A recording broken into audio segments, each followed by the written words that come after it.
Elles réclament la hausse des salaires et du pouvoir d'achat. Elles, ce sont 6 organisations syndicales du pays qui manifesteront le 17 mars prochain pour rejoindre l'appel national à la grève. Si les revendications se rejoignent, certaines sont propres à la Polynésie. Les représentants syndicaux demandent le retrait de la contribution pour la solidarité, le retour de la CST au taux précédent et le gel de l'ITR. Selon Diana Yenko, la secrétaire générale de l'UNSA, des engagements ont été pris mais n'ont pas été respectés. On l'écoute, elle répond à Patrick Sing et Caroline Fari.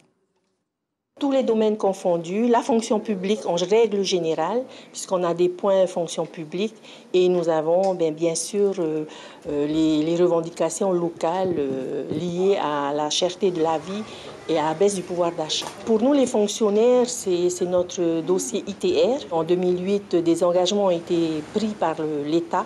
Ces engagements n'ont jamais été respectés. Le président Macron, lors de sa visite au mois de juillet, nous a donc promis de remettre ce dossier sur les rails. Le rendez-vous est donné jeudi 17 mars, place Veille-été à partir de 7h. Cet appel à la mobilisation interprofessionnelle fera-t-il écho auprès des salariés polynésiens? Car dans les doléances, une chose est sûre, la hausse des prix est confirmée. L'ISPF précise que les prix ont augmenté de 4,4% en moyenne sur les 12 derniers mois. Une inflation qui pourrait être compensée par une hausse des salaires car elle touche tous les produits, David.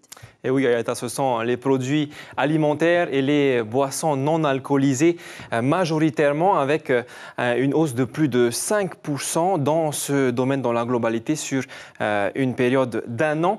Mais le pompon, si je puis dire, revient aux légumes qui, eux, ont subi une hausse de plus de 11% en l'espace d'1 an également. Quand on épluche un petit peu le bulletin de l'ISPF, on se rend compte qu'il y a un domaine dont les prix ont baissé, c'est les produits issus de la mer, donc les poissons, les fruits de mer. Donc là, il y a une baisse des prix de près de 6%. Voilà, donc en revanche, cette hausse des prix n'épargne personne puisqu'elle touche également les PPN. Vous savez, ces produits de première nécessité dont la marge des commerçants est régulée par le pays. Prenons un exemple, cette boîte de Punu Puatoro, du bœuf en conserve, si son prix augmente de 500 à 550 francs, c'est parce que le prix de revient, lui, a augmenté. Il est symbolisé ici en rouge, il est passé de 250 à 300 francs. Par contre, la marge du commerçant, elle, qui est régulée par le pays, ne bouge pas. Elle reste de 250 francs, Ayata.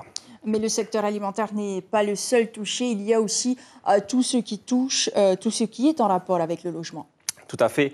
L'immobilier, le gaz, l'eau, l'électricité, dans tous ces domaines-là, on a constaté sur les 12 derniers mois une augmentation de plus de 5% également des prix. Donc, ça veut dire que c'est causé majoritairement par la crise du Covid avec, bien sûr, l'augmentation du fret dans le monde. Et dans les mois à venir, ça va être aussi causé par la guerre en Ukraine qui a éclaté il y a quelques semaines, mais aussi c'est une augmentation qui est causée par la taxe sur la plus-value immobilière qui a été mise en place par le gouvernement et qui est en vigueur depuis le 1er janvier 2022. Donc, elle est passée de 20% à 50% en début d'année. En plus de ça, va s'ajouter, vous le savez, la TVA sociale qui est de 1,5% et qui est imposée sur la consommation des ménages. Elle est destinée à renflouer les comptes de l'ACPS et bien sûr, ce sera le consommateur qui va supporter ces frais supplémentaires. L'information en continu sur Polynésie la première, Internet et réseaux sociaux.